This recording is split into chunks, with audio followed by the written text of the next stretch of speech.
Армысыздар, пайдалы ақпарат қызық арнасына қош келдіңіздер. Бүгінгі тақырыбымыз өт толған өтіңді дәрісіз сұйық қылатын әдістер. Өт жолдарын емдеу. Бізге өттің толуы, өт жолдарының қисаюы, жалпы өт жолдары туралы сауалдар көп түседі.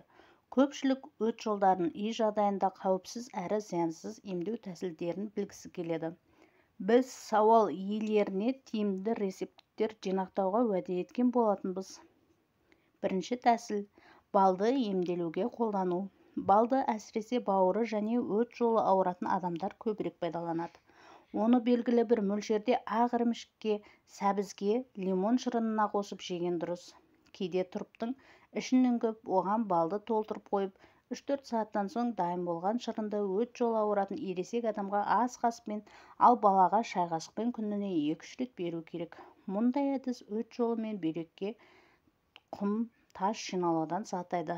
Сондай-ақ, бір стақан сәл жылытылған минерал суына 1 ас қасық бал қосып, оны аш қарынға ішіп, 1,5 не 2 сағаттай қырынан жатып, бауырға аса ыстық емес грелка басқан жөн.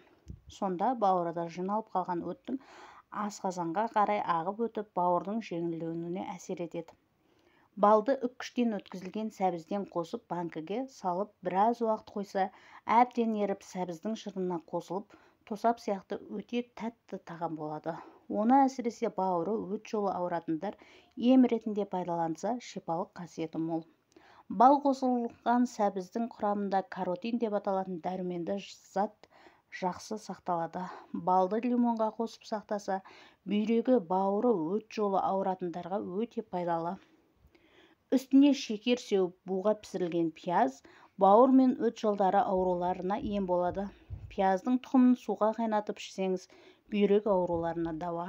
Осы қайнатпаны 1/1 мөлшерінде піскен сүтке араластырып ішсеңіз, көзіңіздің көру қуаты артады.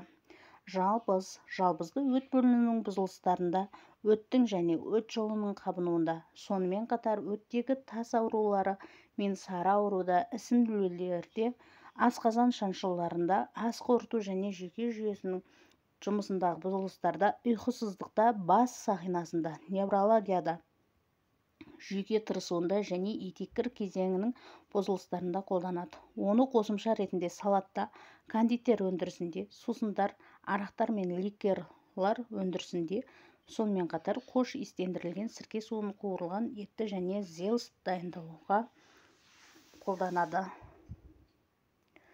Келесі кездескенше сау саламатта болайық. Құрметті тыңдарман қауым, арнама тіркеліп, әр видеоны соңына дейін қарап отырсаңыздар. Бұл арнадағы видеолар денсаулыққа қатысты, денсаулық жайлы ақпараттар туралы. Тек қана сіздер үшін шығарылуда. Сау саламатта болайық ағайын.